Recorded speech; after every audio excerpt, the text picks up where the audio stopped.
ایک شخص نے رسول اللہ صلی اللہ علیہ وآلہ وسلم سے پڑی ہوئی چیز کے بارے میں دریافت کیا۔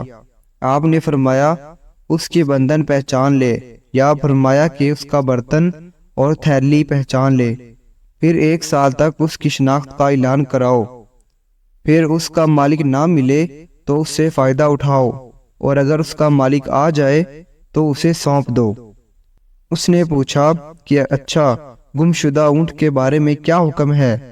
آپ کو اس قدر غصہ آ گیا کہ رخسار مبارک سرخ ہو گئے، یا راوی نے یہ کہا کہ آپ کا چہرہ سرخ ہو گیا۔ یہ سن کر آپ صلی اللہ علیہ وآلہ وسلم نے فرمایا تجھے اونٹ سے کیا واسطہ؟